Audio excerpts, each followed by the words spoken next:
मैं इस समय मौजूद हूँ मालवीय नगर विधानसभा, जहाँ पर भारतीय जनता पार्टी के प्रत्याशी जो हैं सतीश उपाध्याय जी हैं। आज हमारे साथ हैं संदीप रघुवंशी जी, और बात करते हैं। वो पिछले 1 महीने से इस विधानसभा में लगे हुए हैं और सारा प्रचार प्रसार का काम देख रहे हैं। क्या स्थिति है साहब? सभी को, दिल्ली वासियों को मेरा सबसे पहले जय श्री राम, भारत माता की जय। मित्रों, साथियों, ये चुनाव दिल्ली विधानसभा का जो हो रहा है, पूरे देश की नज़र है, और देश की नहीं बल्कि पूरे विश्व से लोग चाह रहे हैं कि दिल्ली के चुनाव में क्या होगा। तो मैं तो एक कार्यकर्ता हूं और कमल फूल के लिए यहाँ आया हूं, और ऐसे नेता हमको देवतुल्य सतीश उपाध्याय जी जैसे कैंडिडेट इस दिल्ली को मिला है। दिल्ली धन्य हो गई है, क्योंकि एक ऐसे सच्चे सेवक हैं, परोपकारी हैं। जब उनके बारे में मुझे पता लगा तो मुझे पता लगा कि वो पार्षद भी रहे हैं, वो एनडीएमसी के डिप्टी चेयरमैन रहे हैं, और एक सेवक के रूप में उन्होंने, एक स्वयं सेवक के रूप में जो दिल्ली में मालवीय नगर विधानसभा में सेवा की है। हम पूरी विधानसभा के 143 मतदान केंद्रों में जब गए पर्ची बांटने, निवेदन करने, संपर्क करने, तो हमको ये पता लगा कि जो यहाँ के विधायक हैं सोमनाथ भारती, सिर्फ कागज में विधायक हैं, सिर्फ भ्रष्टाचार करने के लिए केजरीवाल जी के प्रतिनिधि के रूप में दलाली करते हैं और झूठा आश्वासन देते हैं। हम लोग टॉयलेट में भी गए जब, तो वहाँ भी सच्चाई बता रहा हूँ, तो गंदगी थी। किसी प्रकार की विधानसभा में कोई ऐसी व्यवस्था नहीं है महिलाओं के लिए, सुरक्षित नहीं है महिलाएं। और तो और यहाँ पे जो इनके जो दलाल लोग फैले हुए हैं, वो हर काम के पैसे लेते हैं, चाहे पानी टैंकर का हो, पीने का हो, अशुद्ध पानी 1-2 घंटा पानी आता है, और कई प्रकार की समस्या। मैं उस पर नहीं जाऊँगा, लेकिन मैं तो एक बात जानता हूँ कि जिस अन्ना हजारे जी ने लोकपाल लाया, पूरे देश में एक समाज सेवा का डंका बजाया रालेगान सिद्धि से आकर, और उस अन्ना हजारे की प्रतिष्ठा भी दांव पे लगा के इन्होंने एक लालच में पद लेकर के ये अन्ना हजारे को भी अलग कर दिया। जब अरविंद केजरीवाल अन्ना हजारे का नहीं हो सकता, तो वो दिल्ली की जनता का कैसे हो सकता है? मैं तो एक क्वेश्चन पूछना चाहता हूं कि केजरीवाल ने आज तक, उनकी पार्टी ने, आप पार्टी ने या सोमनाथ भारती ने क्या किया है? ऐसा एक काम बता दो रचनात्मक, जो वो जनता को बता सके। किस मुद्दे पर ये चुनाव लड़ रहे हैं? इनके पास कुछ नहीं है, सब समाप्त हो गया।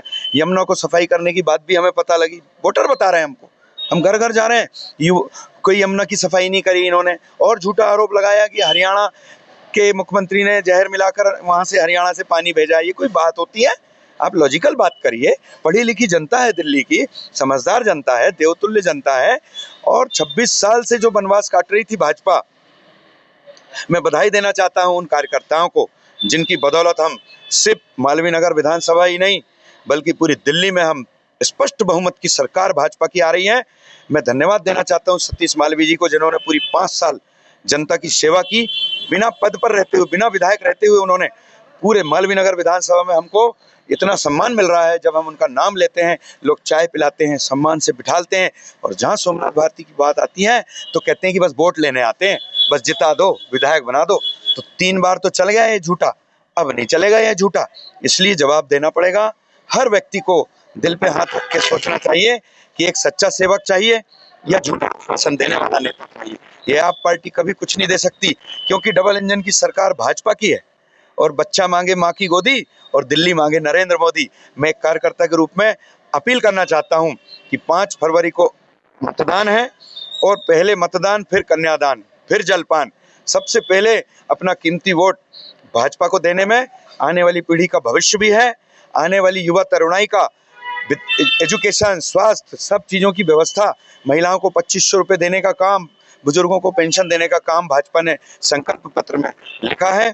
मैं एक छोटा सा कार्यकर्ता हूं, मैं तो सतीश उपाध्याय जी के प्रेम में, उनके आत्मीय भाव के कारण यहाँ पर अपनी इच्छा से आकर, श्रद्धा से 1 माह से लगातार उनका प्रचार कर रहा हूं, और मैं गौरवान्वित हूं कि हमारे सतीश उपाध्याय जी भविष्य में जीत रहे हैं, और 5 तारीख को पूरी पेटियों में कमल फूल होगा, और भाजपा की दिल्ली में सरकार बनेगी। इतना विश्वास, इतना आत्मविश्वास लेकर हम प्रभु राम जी से प्रार्थना करते हैं। और अंतिम में एक बात कहना चाहता हूं कि जो भी लोग, एक महाकुंभ हमारा प्रयागराज में चल रहा है, ये अच्छी व्यवस्था आपने बनाई, दिल्ली से लाखों लोग जा रहे हैं और पूरे देश से करोड़ों लोग जा रहे हैं, और उसी महाकुंभ में एक महाकुंभ दिल्ली में चल रहा है।